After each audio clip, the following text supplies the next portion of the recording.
This is the African wild dog, or Lycanon pictus, one of the most successful killers on the planet, but only about the size of a German Shepherd. And for what they lack in size, they make up for in speed. They can reach up to 34 miles per hour during a chase, which slides them nicely into ninth place as the fastest mammal on Earth. They are related, though not very closely, to gray wolves and house dogs, and a bunch of other dogs. L. pictus split off from their common ancestor about 1,000,000 years ago. Additionally, the coloring on their fur allows them to camouflage into their surroundings, letting them hide from predators and get a quick start on prey. African wild dogs also go by many local names, such as painted wolf, painted dog, or just wild dog if you don't have much time. These painted dogs once roamed all across the savanna of sub-Saharan Africas, thriving everywhere from open plains to dense forest. Out on the savanna, they were a top predator, only at risk to the teeth of lions, hyenas, and occasionally a snake if it could find the den of some young pups. Unfortunately, though, the glory days of the wild dog are over. Now, they're only found in select parts of Africa, usually in nature reserves or national parks. Their numbers have dropped from 500,000 to just under 7,000. So, what happened? How did these top predators become so endangered in such a short amount of time? Well, that's no easy answer. According to a study published in 2022, the major factors driving the decline in African wild dogs are human-wildlife conflict, interspecies conflict, habitat loss, climate change, and infectious disease. So in other words, human action, whether that be from climate change, poaching, deforestation, and expansion, have all played massive roles in the endangerment of the African wild dog. And this is a big, big issue, not just for the wild dogs themselves, but for every organism that they share a habitat with. Just look at Gorongosa, a national park in Mozambique, home to about 30 wild dogs. But they weren't always. Let's go back in time. In 1975, Mozambique, Angola, and Guinea-Bissau had just gained independence from Portugal during the Carnation Revolution. A man by the name of Samara Machel took power in a new Marxist regime supported by the then USSR and Cuba. A year later, in 1976, the first official wildlife survey of the park found it teeming with life.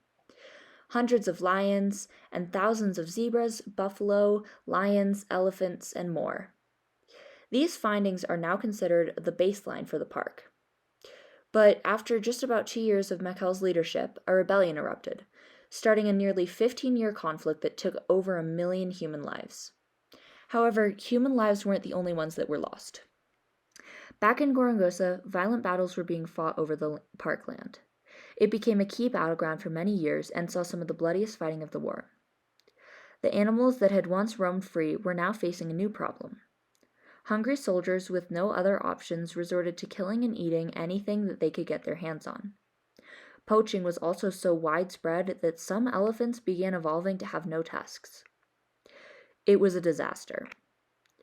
But when the fighting ended and the smoke cleared, Gorongosa saw an opportunity to rebound.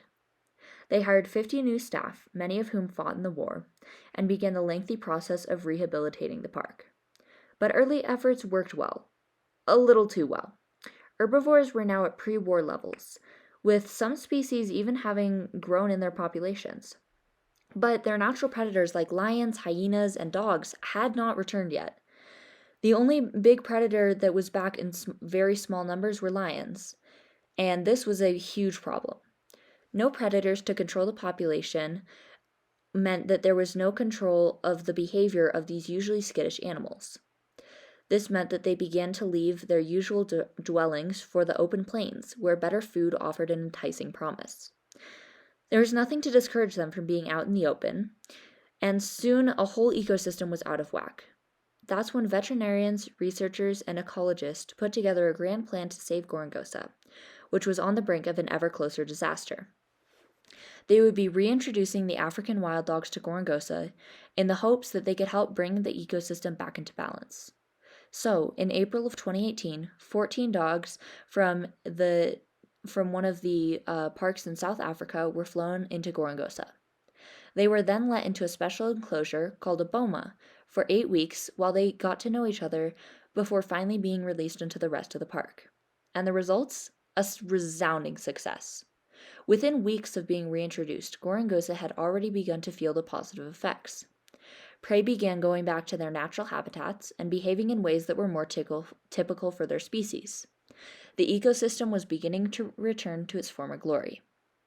In the years since, Gorongosa has welcomed 2 new groups of dogs, both of whom have had successful reintroductions.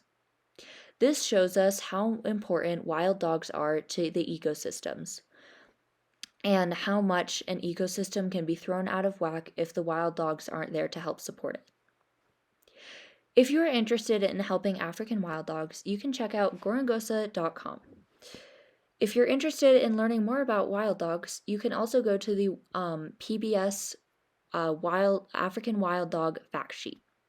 Thank you so much for watching.